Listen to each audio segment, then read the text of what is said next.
कश्मीर का इशू तो यूँ समझो फौज ने ना अपने लिए छोड़ा हुआ है। अगर वो उसको हल कर देंगे ना तो फौज क्या करेगी? बुज़दिल कौमों के दलेर लीडरों का यही हाल होता है। ओआईसी ने एक स्टेटमेंट दी है, मतलब जो आर्टिकल 370 इंडिया ने हटाया और उसके ऊपर ओआईसी ने कहा कि भाई ये जो है ना इंटरनेशनल डिस्प्यूटेड एरिया है, तो ये कैसे इंडिया हटा सकता है? इस पे इंडिया के ऊपर दबाव डाला जा रहा है। अच्छा, वो इसलिए दबाया जा रहा है गाँव में आएंगे नहीं आएगा। ये सिर्फ प्रेशर पता है किसके कहने पे दिया जा रहा है? ये अमेरिका के कहने पे दिया जा रहा है। वो लॉलीपॉप देंगे ना G20 के अंदर, वो सिर्फ एक इंडिया को खुश करने के लिए। असल काम तो ये है कि उसे चाइना के मुकाबले में से खड़ा करना है। ये इंडिया भी इकॉनमी की जंग ही कर रहा है। ठीक है, तो अच्छी बात नहीं है तो ये? इकॉनमी की जंग नहीं देखिए, ये अमेरिका करवा रहा है। आपको पता है इंडिया जब जो वक्त का जो होता है ना सुपर पावर, वो किसी भी शख्स को इस्तेमाल करता है। देखिए मेरी बात सुनो, 1971 में पाकिस्तान को इस्तेमाल किया अफगानिस्तान में रशिया के खिलाफ। चाइना जो कर रहा है हमें कुछ दे के कर रहा है, और अमेरिका ने पाकिस्तान को इस्तेमाल किया। जनरल हमीद गुल जो कहते हैं कि मुझे इस्तेमाल किया गया, मुझे नहीं पता था कि मैं अमेरिका के लिए लड़ रहा हूँ। हमारी फॉरेन पॉलिसी आज के दौर में और इंडिया की फॉरेन पॉलिसी में फर्क है। बहुत फ़र्क है। क्या फर्क है? वो अपने मुल्क के लिए कर रहे हैं, हम अपने मुल्क के लिए नहीं कर रहे। हम किसके लिए कर रहे हैं? हम इसके लिए कर रहे हैं, अपनी जेब के लिए कर रहे हैं। वो बैरूनी जो ताकत है ना, वो हमारे मुल्क में यही चाहते हैं। देखें कि हमें फ़ौज के ख़िलाफ़ किया जाए, ठीक है, और फ़ौज को अवाम के ख़िलाफ़ किया जाए, हुक्मरान को फ़ौज के ख़िलाफ़ किया जाए। यानी हमें आपस में ना लड़ा के कि हमारे मुल्क के टुकड़े हों। लड़ के कभी नहीं कर सकते, वो जंग करके कभी नहीं कर सकते। उन्होंने अपना जय हिंद दोस्तों, स्वागत है एक और वीडियो में। मैं हूं शैलेश। दोस्तों, आज का ये जो वीडियो है वो रियल इंटरटेनमेंट टीवी का वीडियो है। तो चलिए पहले वीडियो को देखते हैं, उसके बाद इसके बारे में बात करेंगे। तो चलिए शुरू करते हैं। ओआईसी की अगर बात करें, जो कि इस्लामिक कंट्रीज का एक ग्रुप है, आपको पता है उसका जी पता है इस्लामी। क्या कर रहा है? फ़लस्तीन हो या कश्मीर के इशू पे अगर हम बात करें, यार देखो, कश्मीर का इशू तो यूँ समझो फौज ने ना अपने लिए छोड़ा हुआ है। अगर वो उसको हल कर देंगे ना तो फौज क्या करेगी? ठीक हो गया।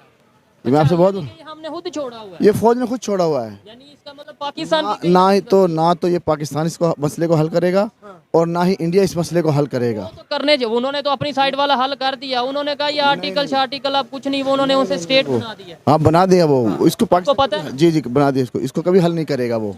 ठीक है, और आप जो कह रहे हैं कि वो जो 39 ममालिक की जो फौज है OIC, वो एक सिर्फ यूँ समझ लो कि ये ना मोहम्मद बिन सलमान है ना, उसका सिर्फ एक ये उसकी सोच है, उस पर काम नहीं करेगा। उसकी सिर्फ सोच है। अब वो जनरल रहीस साहब को हेड बनाया। 5 करोड़ रुपए तनख्वाह दे रहे हैं उसको, सिर्फ उसको बनाया। उसका क्या फायदा है? अच्छा, मोहम्मद बिन सलमान की आपने बात की, जो किंग हैं, मुझे बताएं उनके रिलेशन तो इंडिया के साथ बड़े अच्छे हैं। आप इस बात से उसके रिलेशन सबके साथ अच्छे हैं। अमेरिका के साथ भी उसके अच्छे हैं, रशिया के साथ भी अच्छे हैं, चाइना के साथ भी अच्छे हैं, उसके हर मुल्क के साथ अच्छे हैं। अच्छी बात नहीं है, मतलब हर मेरी बात सुनो, वो अपने मुल्क के लिए खेल रहा है। होना भी ऐसे चाहिए, हमें अपने पाकिस्तान के लिए करना चाहिए। हाँ, ये देखो, हमें पाकिस्तान के लिए करना चाहिए। जो करता है वो, अब कहें आप जहाँ बैठा आपको पता है, वो ठीक हो गया। जो अच्छा है वो वहाँ बैठा है, उसको अच्छी जगह पे देखो। वो किस लिए बैठा है? बुज़दिल कौमों के दलेर लीडरों का यही हाल होता है। ठीक है, जो इस वक्त जो उसका हो रहा है, कैदी नंबर इमरान खान साहब की आप बात। हाँ, इमरान खान साहब का हो रहा है। ठीक हो गया। हाँ जी। देखिए, यहाँ पे हर एक की अपनी अपनी पर्सपेक्टिव है। मुझे ये बताएं कि इस टाइम ओआईसी ने एक स्टेटमेंट दी है, मतलब जो आर्टिकल 370 इंडिया ने हटाया और उसके ऊपर ओआईसी ने कहा कि भाई ये जो है ना इंटरनेशनल डिस्प्यूटेड एरिया है, तो ये कैसे इंडिया हटा सकता है? इस पे कंसर्न है। इंडिया ने कहा कि भाई ये इल इन्फॉर्म्ड खबर है, आप मतलब इन्होंने जो बात की हम इसको इतनी वैल्यू नहीं देते। यानी इंडिया वाले ओआईसी को नहीं कोई समझते। ये देखिए मेरी बात सुनो, इंडिया के ऊपर दबाव डाला जा रहा है। अच्छा, वो इसलिए दबाया जा रहा है गाँव में आएंगे नहीं आएगा। ये सिर्फ प्रेशर पता है किसके कहने पे दिया जा रहा है? ये अमेरिका के कहने पे दिया जा रहा है। ये G20 जो समिट हुआ था, आपको पता है ना? हाँ, इंडिया में हुआ था। वो किस लिए हुआ था? ये सिर्फ ये जिस तरह भी ये CPEC बनाया, उन्होंने कहा जी हम यहाँ से अपना माल यूरोप भेजेंगे, तो उसमें जो उन्होंने ये डिसाइड लिया था कि इंडिया मिडल ईस्ट जो सा वो कॉरिडोर है। जी जो वो लॉलीपॉप देंगे ना G20 के अंदर, वो सिर्फ एक इंडिया को खुश करने के लिए। असल काम तो ये है कि उसे चाइना के मुकाबले में से खड़ा करना है, और चाइना का और उसका मुकाबला करेंगे, लेकिन वो इंडिया कभी भी नहीं करेगा। ठीक है, तो उसमें तो इंडिया का फायदा नहीं है कि अगर चाइना के मुकाबले में खड़े हो जाए। सर जी, इंडिया का फायदा क्या होगा? उसमें उसके कितने लोग मरेंगे?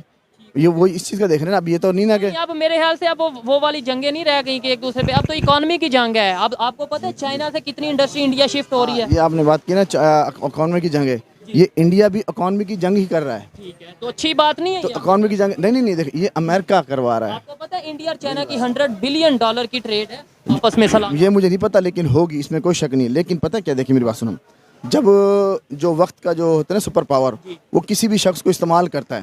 देखिए मेरी बात सुनो, 1971 में पाकिस्तान को इस्तेमाल किया अफगानिस्तान में रशिया के खिलाफ, ठीक है। ठीक है, 79 चलो उसमें बारे मुझे नहीं पता, लेकिन है किया है।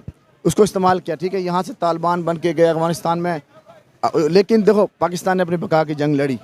बका की जंग इसलिए लड़ी, आपकी अपनी वैसे ओपिनियन, आपको नहीं लगता कि हमें उस जंग का हिस्सा नहीं था बनना चाहिए? नहीं बनना चाहिए था। बनना चाहिए था। हाँ जी, मैं बताता हूँ। आज भी जो तालिबान जो कर रहे हैं हमारे साथ, वो ठीक कर रहे नहीं देख मेरी बात, वो अब पाकिस्तान इसलिए बना है उस जंग का हिस्सा। अगर पाकिस्तान उस जंग का हिस्सा ना बनता तो आज रशिया पाकिस्तान के अंदर बैठा होता।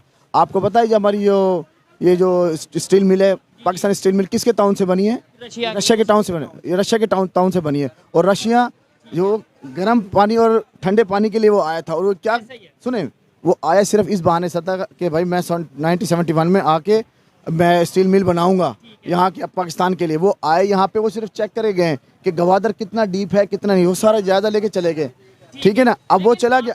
सेम काम चाइना भी यही कर रहा है सी पैक की सूरत में। सुने, चाइना जो कर रहा है हमें कुछ दे के कर रहा है, उसमें फैक्ट्रियाँ लगाएंगे, उसमें कौन काम करेंगे? हमारे मजदूर काम करेंगे। अगर मैनेजमेंट पोस्ट में है वो सारे चाइनीज। मेरी बात सुनो, अब आप यूँ मेरे गन पॉइंट पे रख के ये कहो जी कि जनरल मुनीर साहब बहुत अच्छे हैं, मैं करूँगा? नहीं, मैं ना ऐसा कहूँगा। फॉर एग्जाम्पल, तो वो रशिया तो बदमाशी के साथ आ रहा था उस वक्त, तो पाकिस्तान ने अपनी बका की जंग लड़ी, उसको अफगानिस्तान में रोक के रखा। और अमेरिका ने पाकिस्तान को इस्तेमाल किया। जनरल हमीद गुल जो कहते हैं कि मुझे इस्तेमाल किया गया, मुझे नहीं पता था कि मैं अमेरिका के लिए लड़ रहा हूँ, ठीक है, लेकिन मुझे इस्तेमाल किया गया, मैंने अमेरिका को वहीं रोका। एक बार नहीं, कई दफा हम इस्तेमाल हुए हैं, अभी तक हम इस्तेमाल हो रहे हैं। हम इस्तेमाल हो रहे हैं। अब सर जी आप करते क्या? मुझे काफी लगता है आप हिस्ट्री को जानते हैं। मैं सिर्फ जो है ना, ये ज़्यादातर बस और जान मकबूल है, शायद मसूद साहब जो है ना, उन्हें वो सुनता हूँ, मैं बड़े शौक से सुनता हूँ। अच्छा, ये लास्ट आपसे क्वेश्चन होगा, बड़ा मजा आ रहा है जी। ऐसे लोग हों, देखे पॉइंट ऑफ व्यू में थोड़ा इख्तलाफ हो सकता है, उनका अपना एक पॉइंट ऑफ व्यू है, मेरा अपना पॉइंट ऑफ व्यू है, लेकिन जिसे कम अज कम इश्यूज का नॉलेज हो, बात करके अच्छा लगता है। ये भाई से मैं पूछ रहा था, हमारी फॉरेन पॉलिसी आज के दौर में और इंडिया की फॉरेन पॉलिसी में फ़र्क है? बहुत फ़र्क है। क्या फ़र्क? वो अपने मुल्क के लिए कर रहे हैं, हम अपने मुल्क के लिए नहीं कर रहे। हम किसके लिए कर रहे हैं? हम इसके लिए कर रहे हैं, अपनी जेब के लिए कर रहे हैं। ठीक है, एग्री करते हैं आप? यार ये मैंने आपको कई मरतबा आपके प्रोग्राम में कई मरतबा बात की है कि जब तक तो फिर वो अपनी जगह ठीक नहीं है। देखिए मेरी बात सुने, जो भी हमारे मुल्क का हुक्मरान आ रहा है ना, आप यकीन करो हमारे की, मैं अपने मुल्क की बदनामी मैं बेइज्जती नहीं करना चाहता, लेकिन क्या करूँ, बात सच है। छोटे से लेके बड़ा तक, छोटे से लेकर किसी भी ऑफिस में चले जाओ, चपरासी से लेकर ऑफिसर तक सब पैसे ले रहे हैं।